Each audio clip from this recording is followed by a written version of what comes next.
Thanks for joining us, Patrick. This is Patrick. It's one of the biggest distributors where you can order your beauty supply products, all types of wigs, all different kinds of brands, and he is Black owned.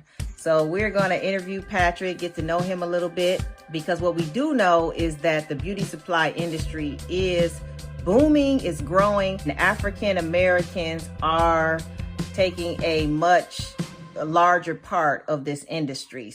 So how are you, Patrick? I'm doing wonderful. Thank you for having me. Great. So tell us a little bit about yourself. I started off, this is a family business. So originally, my dad started it, and, he worked for a beauty supply store. And, after working for so many years, he was like, oh, if this guy could do it, why can't I? Wow. And that's pretty much what, set in motion him to open his first store. And mind you, this was in New York, and he moved down to Miami, Florida, where he opened his first store, which is still busy today. 1,200 square foot store, humble beginnings. And that's pretty much where I had my first job as a kid, sweeping the floors, doing inventory, stocking stuff. And, as I grew up, went to school, I came back to the business, and I did retail for a little bit. But I really found my passion for wholesaling, which is, dealing in bulk, large quantities. For me, I kind of didn't have the patience for retail, selling one piece at a time. And I saw it as a challenge, to see how much volume can I really push. And, originally we started off in the islands, and then we worked our way into the U.S. And the U.S. we saw was a very thriving market, and a market that was in demand because, the consensus that I get with all the beauty supply beauty supply owners that I speak to is, my rep doesn't get back to me. They always say they're out of stock. I can't get an account. It was mind blowing because, we are the largest consumers of these products, yet, we don't really have a voice when it comes to ownership. I really wanted to level out the playing field, such that everyone can be competitive, and everyone wants to create that legacy business. We've been very successful, especially with opening multiple stores, helping them get stocked, especially with items that are in high demand, accounts that are very hard to get because of the high minimums. So it's a very rewarding experience, to say the least. It's pretty much a little bit about me. I'm in multiple social medias. I'm in Clubhouse, so a lot of people are there seeking out information. So it's a very cool platform that I jump on from time to time to provide advice and insight. And then where I'm at right now, this is our new warehouse facility. It's 10,000 square feet. Oh, wow. We're literally right across the street from Miami International Airport. So this was pretty much a strategic location that we picked. This was. I tell everyone that when I moved here, this should be like, you always want to put yourself in a position where you're comfortable in an uncomfortable situation. Originally we went from a 3,000 square foot warehouse to this, and that transition was extremely scary, to say the least. Yeah, with Corona and everything happening, that was when we moved, that was when it was at its peak. Okay. And, it was crazy. February last year, looking back, we've made some strides, to say the least. So you just moved into the 10,000 square foot space recently. Yeah, so this is, last month was our 1 year anniversary here. Okay. And when you were in the 3,000 square foot space, did you also have to rent storage units to accommodate all of your inventory? No, pretty much everything was jam-packed. Jam-packed, from ground to ceiling. So okay, it was super, super clustered. What year did you start taking in the reins? I was always involved, really, but I really took full control of the wholesale aspect, I would say 6 years ago. Okay. And that's, really where I took a lead, and I was like, okay, I'm going to do this, and I'm going to go all the way. Oh, and did things change? Did the sales increase? Oh, for sure. Most definitely. Oh, wonderful. What would you say would be the most challenging thing about being a wholesale distributor? Having everything that everyone wants. We specialize mainly in hair. Our top brands are Sensational, Outre, Bobby Boss, Janet. But, everyone is obsessed with free tress, So everyone wants the free tress crochet. Everyone wants, the Havana twist. But, getting an account with these companies, even for us, has been extremely difficult But we try to mitigate that by having something that's of similar quality, so that you can still make money, still make profit, and still bring customers in the door. But I would say that's probably the biggest, trying to get all the account that everyone wants. Yeah. And what would you say is the most rewarding part of being a wholesale distributor? The most rewarding is seeing the growth, most definitely. We started businesses that have been purchasing maybe $500 every 2 weeks, every 3 weeks, $500, and then all of a sudden they start ordering $2,000, $3,000, and it's really, really a good feeling to see that kind of growth.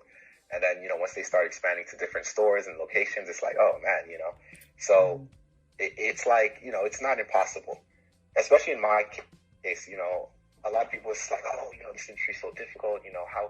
We're the Black people, we consume everything, but there's no ownership. But I could safely say, especially with certain companies, we're top three accounts. So a little bit of insights, like to survive and to prosper in this industry, it's not impossible, especially when you're Black. But where do you see the beauty supply industry when it comes to ownership with Blacks? Oh, it's definitely growing, and it's definitely on the rise. And companies are aware of this now. All the major companies, they're seeing an increase in applicants. A lot more increase in applicants. So it's like it's like everyone says. There's only so long that you could be ignored. But once you gather everyone to the door, it's like, okay, you can't say no to all of us. And I just see that growth on the rise. So it looks very, very promising. If someone wanted to become a wholesaler, like such as yourself and your family, what are some of the steps they should take to get into the wholesaling market? Because Patrick, we really do need more Black wholesalers. We are often treated horribly when it comes to the Asian community and wholesaling. A lot of times we're locked out, and a lot of people don't even know you exist. So this is why we're doing this video, so that they can know they have somewhere to go where they don't have to feel locked out. If there are other African Americans or Blacks who want to get into wholesaling, what are some of the steps they should take? Well, I get this question asked a lot. And, it's funny because a lot of times people think that I'm going to be offended by it, because it's like, oh, if I ask him, he's a wholesaler, ask him, then, I'm going to be his competitor. But, at the end of the day, I'm very transparent. And, I feel as though this industry, it's $1 billion industry. We're a single company, and I can't supply the entire world. The market is way big enough to support multiple wholesalers. But to answer your question, just to get started, you definitely need the capital, you need space, and you need the clientele. So that's pretty much the top 3 things that's going to make or break your business. When people order, you can't be like, oh, give me 1 week because I got an order from my supplier, and then once it comes in, I'll ship it to you. You have to have everything on hand, ready to ship out as soon as the orders are placed. You need to have a facility that can, accommodate the large inventory that you're going to hold, and you need the customer base. For my case, building a customer base, it's based heavily on marketing, how active you are in social media, your website presence. So those, I would say, are the top 3 things in order to get you started. And then you have to have the products that people are in demand, products that people want. About how? Okay. Because when you think about it, we supply beauty supply stores. So, a beauty supply store may order a couple cases of braiding hair, maybe a couple cases of crochet hair. So, if you're operating with a budget of $10,000 trying to be a wholesaler, 2 or 3 clients can wipe out your entire inventory. Yeah, that's true. So it's going to be kind of a short-lived business, but I do understand everyone has to start. I'm not familiarized with the product industry, but I do know that there's a huge demand, because everyone always asks, where can they get, certain products, the cream products and some other products. And, so I'm pretty sure there's a market in demand for that. And then too, I know that Blacks are aware that they can go and get bank loans if they, if they have good credit. They can apply for a bank loan in the 6-figure range, and they can start that way. But once they get their capital, then how do they get the connections to get the wholesale prices? Those seem to be almost impossible to get. That's another thing. In a lot of the Facebook groups, they say, oh, the Asians, they get together and they buy a container, and then that's why they're able to sell, braiding hair that's $2.99, whereas we're buying it and it's costing us $3.50. How are they doing this? So, I took that into account. So, we made it a point. We bought our first container and we passed all those savings that we received back to the customers. Once you order a pallet, you get the free shipping and you get prices cheaper than if you were to buy directly from the company. So, it's our way of being competitively advantaged, and for those who are unable to get these accounts and still remain competitive. So that's something that's been, really great for us. And then, like you mentioned, Unity. I've had multiple stores order. Maryland, for example, they might have 2 or 3 store owners. They can't order a pallet, but 3 of them together can order the pallet and they just split the shipment together. So that's another thing that I've seen a lot of, beauty supply stores do. Mm-hmm. And, it just goes back to what you said. It's all about that unity. And then, for us being able to pass on those savings so that you too can sell braiding hair at $2.99, just like your competitors. That's what keeps you in business. It keeps you afloat. So the pallets, you bring up something interesting, because I heard my son speaking about pallets, but I know very little about them. And I know there are other listeners that really don't have any idea what you're talking about when it comes to a pallet. How do they get the information to know how to get the pallets that supply beauty supply products? So with this business, it's like I say, money talks. Just to backtrack a little bit, if you're trying to open a wholesale business, that's why I say you need 100,000, more or less 6 figures, because that's when you're able to, dispute prices, you're able to bargain, you're able to get, discounts. Whereas someone bringing 5,000 to the table, they might be like, what is this? You're getting regular price. When I say pallets, more or less like a special, so to speak, just for you to take advantage of popular hairs that's selling, and for a fact that it's going to sell. So it's basically buying it, stocking it, and knowing you're going to sell it. Not everything in one shot, but you're going to sell it eventually. That's pretty much what we've been doing with these pallet deals.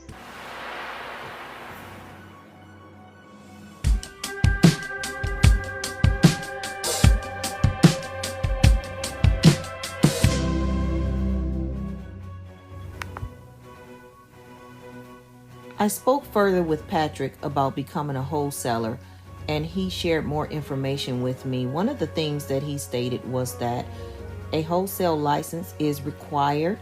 Each state has different requirements, so it's best to review the requirements for the licenses and permits that's needed in your region. Once you register your business, you have the option to select wholesale as your primary business. The main difference is really just classification. Also, when you're seeking new accounts, whether it be from hair or product vendors, it proves your case when you have wholesale as your primary business. But at the end of the day, what it really comes down to is the money that you have to purchase with. That's what's going to stamp your position as a true wholesaler. So, of course, the more money you have, the more powerful you will be considered as a wholesaler. If anybody wants to order and distribute, you must order by the pallet, which allows the deep discounts. Now back to Patrick Noel, wholesaler and distributor for youhair.com. So I got that part, but I think the listeners really don't quite know how. Do they look this up online to find out where the pallets are? The pallet deals, they're offline. So if anyone's looking for, I have those online, but we have deeper discounts. So, any emails that you may send, I'll directly answer and send you those prices. Oh, you sure you want to do that? Because they're going to be emailing you. Okay. No, because we have tiered prices online. Like if you order, 100 boxes, 150 pieces like that. But then, for those big size orders, it's better that we take care of it, because then we could do the manually discounts and whatnot. So actually what you're saying is that if the listeners want to get into wholesaling, they can really connect with you and get into it that way if they have their money? Oh, yeah. Wonderful. Good. We actually, oh, sorry. We actually supply wholesalers, especially when it comes to braiding hair. Okay. We have people that buy from us and then they wholesale it as well. This is awesome. Yeah, a lot of states take advantage of that because, again, with the free shipping, if you're getting braiding hair for, $2, you can easily wholesale it on your end, $2.75, $3. A lot of people take advantage of that. So, they start small and then they scale up. Oh, okay. I will be contacting you for wholesaling. I didn't know I could go through your company to become a wholesaler. Right. So this is amazing information. Would you mind giving us a little tour of your warehouse? Sure. I was sitting on the box. No. Let's see. How do I turn the camera? Oh, this is fantastic.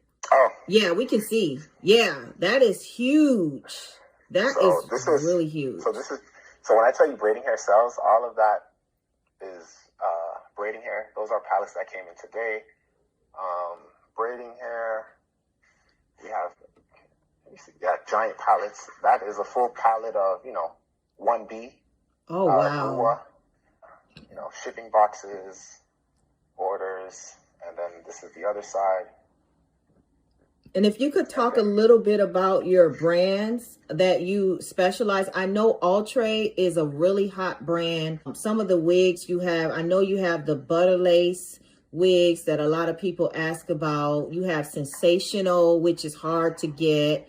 I've ordered Rua from you. I've ordered the African braid hair.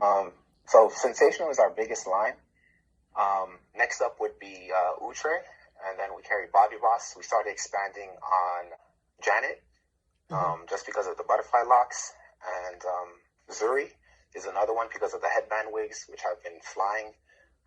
And I've gotten human wigs from you as well. Man, and as a matter of fact, I'm going to show the audience. I have on, this wig is My Tresses, and it is by Outre. And hopefully they can see my wig that I have on. I've gotten human wigs as long as 28 inches from you. And I've been able to sell those wigs for $300, $250, something like that. So you're basically almost a one-stop shop. I'm pointing you to this one man here. Now, Patrick, do you have to be in the warehouse every single day? I'm like super hands-on, so right now I'm really working on trying to, like I said, automate the system so that, 3 months from now, if I'm not here, the business is still running itself. So that's pretty much my goal for 2021. And, going from there. About how many workers does it take to run an operation like yours? Being that we don't do walk-ins anymore just because of Corona, so we changed our entire strategic operations. So pretty much we just have warehouse employees. So they're responsible mainly for, packing the orders, processing for shipping, and, preparing and receiving orders. And then myself and I have my other coworker. Together, we are the sales force. Wow. So you have to have probably about at least 8 to 10 people on deck? I have 10 employees. Okay. And then I have a side marketing team that handles pretty much the website and anything related to the website and social media. And, that's another thing that for new business owners, especially when you're creating a website, take it from me, it's worth it to pay someone that knows what they're doing when it comes to building your website. Because, I was one of the people who's like, I could do it. And, what takes me 4 hours to do, it takes them 30 minutes. So when you think you're saving money, in the long run, you're really not, because of the time you're expending trying to figure out something that could be done in 30 minutes by someone who's a qualified professional. If you go to the website now, I didn't build that website. So my first attempt was terrible. Okay. That's definitely something to keep in mind when you're starting your business and you're, doing an online website. Have someone knowledgeable that can, really put you out there. And, once you get traffic, people are purchasing and whatnot. So. Well, you have given us a lot of information. You've told us how to become a distributor. And this is Patrick Noel. Thank you so much for your time. Yeah, the number 4, the letter U, hair.com.